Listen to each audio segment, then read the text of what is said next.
लाठी, पैसे और जाति के ताकत के बिना भी चुनाव जीते जा सकते हैं।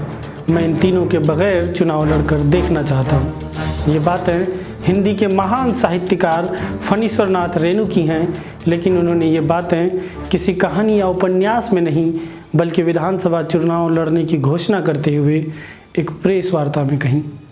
वैसे तो फणीश्वर नाथ रेणु का नाम आते ही हमारे दिमाग में सबसे पहले उनका उपन्यास मैला आंचल और फिल्म तीसरी कसम आ जाती है, लेकिन आज हम उनके साहित्यिक यात्रा की नहीं बल्कि राजनीतिक यात्रा की बात करेंगे।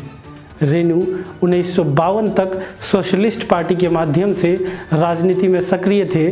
मजदूर और किसान मोर्चे पर भी वो डटे दिखे, मगर उन्हें जल्द ही ये समझ में आ गया कि राजनीति में लेखक की स्थिति दूसरे दर्जे की होती है।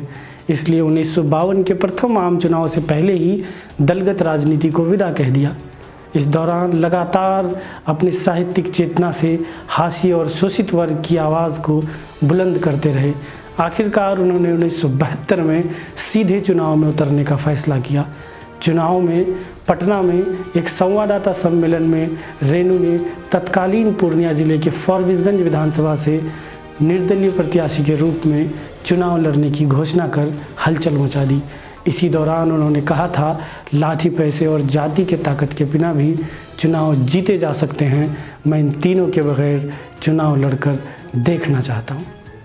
1972 के विधानसभा चुनाव में फणीश्वर नाथ रेणु के सामने कांग्रेस के नेता सरयू मिश्र और सोशलिस्ट पार्टी के नेता लखनलाल कपूर थे। कहा जाता है कि सरयू मिश्र, लखनलाल कपूर और रेणु तीनों अच्छे मित्र हुआ करते थे। 1942 के आंदोलन में तीनों एक साथ भागलपुर के जेल में बंद थे, इसलिए चुनाव प्रचार के दौरान सरयू मिश्र और लखनलाल कपूर ने खुलकर रेणु का विरोध नहीं किया।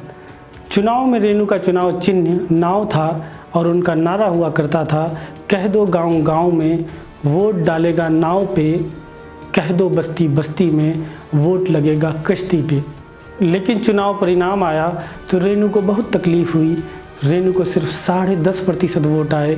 लगभग 6500 वोट लाकर 5 उम्मीदवारों में रेणु चौथे नंबर पर रहे, जबकि चुनाव जीतने वाले सरयू मिश्र को 29,750 वोट आए और दूसरे नंबर पर रहे लखनलाल कपूर को 16,666 वोट मिले।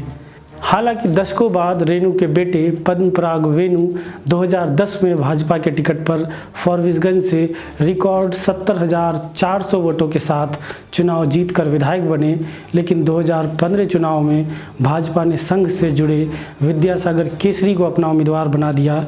टिकट नहीं मिला तो वेणु नीतीश कुमार की पार्टी जदयू में शामिल हो गए। यहाँ गौर करने वाली बात यह है कि जहाँ रेणु समाजवादी विचारधारा के थे, वहीं उनके बेटे दक्षिणपंथी पार्टी के टिकट पर विधायक बने। रेणु के सबसे छोटे बेटे दक्षिणेश्वर प्रसाद राय दिल्ली से आने वाली सीमांचल एक्सप्रेस ट्रेन का नाम बदलकर मैला आंचल एक्सप्रेस करने की मांग लगातार उठाते आ रहे हैं। यहाँ ये जानना भी ज़रूरी है कि सिर्फ रेणु के साथ ही ऐसा नहीं हुआ, बल्कि मशहूर शायर फिराक गोरखपुरी, गीतकार गोपाल दास नीरज, हिंदी के बड़े आलोचक नामवर सिंह भी चुनाव लड़कर अपना जमानत जब्त करवा चुके हैं।